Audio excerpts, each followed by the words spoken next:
Jack, mate, do you know what time it is? I don't know. Maybe Tom can tell us. It's podcast time! Hello and welcome to Blah De Blah, the brand new podcast with me, Tom Feeney. Me, Dale Harris. And me, Jack Elliott. Well, every week we will be offering you two fantastic podcasts, and this one is about football. And the question is, has money ruined football? I'm partially deaf now. If you are as well, I apologise. I've gone through the pain as well. Well, so the question, of course, is that, Dale? Right, I think it's a bit of both, isn't it? Some bits are good. You know, what are you laughing at? You know, the Premier League, is how big it is, without money it wouldn't be that big. What the hell is he laughing at? I think I can, you know, I know what you're saying. You know, with the money that's coming from Sky and everything, we've got fantastic new facilities. I mean, 20 fantastic stadiums, 20 fantastic, great training grounds, great facilities for the fans. But the question is you've got teams like Portsmouth, a team that I've studied for how many years, and the amount of debt they're in, how many times the HMRC have said, wait a minute, you've not paid your... But you've got on the other side small teams from like League One who've got no chance in hell getting up to the Premier League. That is true, and it's sad to see when smaller teams just get themselves into a never-ending cycle of debt to try and get into the promised land of the Premier League. That's the problem. Is we're at a time now where teams are getting massive loans out. They're buying these big players on big wages, and then they're not going up. And then they're going to have to sell everyone just to pay that debt off. And then they're in a worse position than they were a year ago. They get relegated. Fans disappear. It's a never-ending cycle of decline. I've got to say, we have got a Darlington fan in the studio, Jack Elliott. We'll be talking about Darlington. We'll be talking about Leeds United. We'll be talking about Man United. And we'll be talking about Liverpool. So I want to ask Jack this, because he's actually also a Newcastle fan. And Mike Ashley is very unpopular, but he seems to be, making a fair bit of money. What's your opinion? Well, he's not. There was a time where, Mike Ashley, could not be named. He was the Voldemort, if you will, around Tyson. But now that, it's going well in the league, we're fifth, that whole kind of protest movement against him has calmed down a bit. But there's certain things he does, changing the name of the stadium, for example, to Sports Star. Okay, can I just interrupt you there? Yep. So I say, we'll change the name of St James's Park, which the fans will still refer to as St James's Park. Of course, they all do. But I get you saying from Germany, for the amount of money, and he'll score loads of goals with Denver Bar, you'll do really well in the league. Would you sacrifice the name for doing really well in the league? I think I would, sacrifice a name, because we all know it is St James's Park. It will always be St James's Park. The Tyneside Council specifically asked the media to keep referring to it as St James's Park. That's it's just an example of what. But what I'm saying is last year you had St James's Park. But you didn't have a great strike force. No.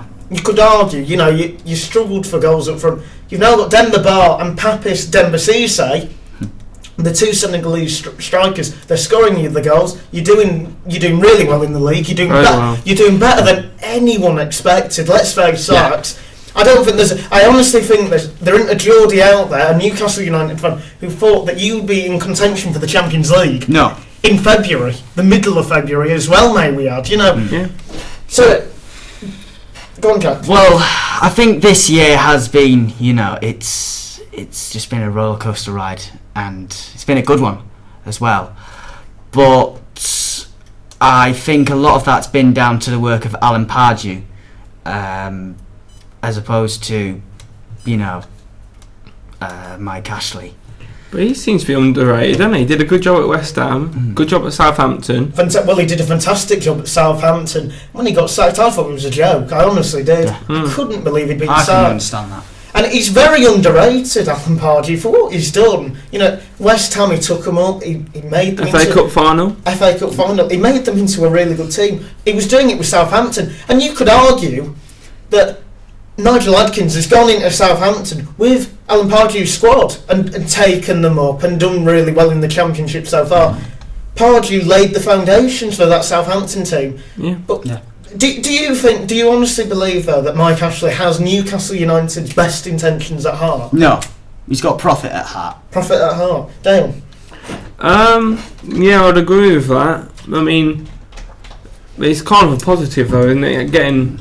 If he's focused on profits rather than this, just these like American billionaires just throwing money about willy-nilly. Yeah. I'm assuming you're referring to Glazer there. Well, I think Hicks and Gillette as well. I think that is a fantastic time to bye Newcastle.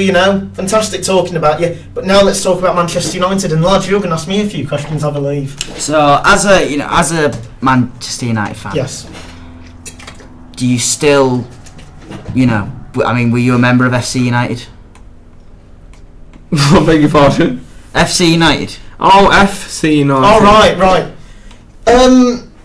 Well, to be honest, I'd heard about them, and I think their fantastic victory against Rochdale in the FA Cup, I think last year, and they went abroad. They went to home against Brighton, got a draw. No, they actually went to Brighton. They went to the Withdean Stadium when that existed. Got a draw. Built a lot of support. The Green and Gold campaign, of course, as well. As I see it, though, is you've got Sir Alex Ferguson and David Gill saying, nothing's wrong, but who's paying their wage? At the end of the day, they're being paid, and they know that if they said, look, we don't like the Glazers would say, well, Mourinho, we could get him. We don't need you, Sir Alex, really. As great a manager as Sir Alex Ferguson is, he still knows that his job is on the line at any point if he said anything bad about the Glazers. Yeah, but I think it'd be a lot worse for the Glazers if they get rid of Ferguson. But do they care? That's the reality. No, they've not been to a home game, all of them, since literally the first year. They're based in America. Would Manchester United fans get a plane ticket to America just to protest? I don't think they would. No. Their sport isn't football at the end of the day. Or soccer, as they call it. Isn't soccer. It's American football, isn't it? And got the Tampa Bay Buccaneers. Is that their team? That's the team, yeah. So we've gone from one American owner. We're just going to briefly, then we're going to talk about these, and then we're going to go into a bit more detail. Liverpool. Dale Harris, a Liverpool fan. Right. Proud to be one. And also Leicester City fan. And we'll talk about Leicester in a minute, because maybe a bit of a difference there between the ownerships. But do you believe that W. Henry is doing a better job now than Hicks and Gillette? Yeah, I do. Why? I think he's managing his money better. The first thing he did when he came in was clear all the debt.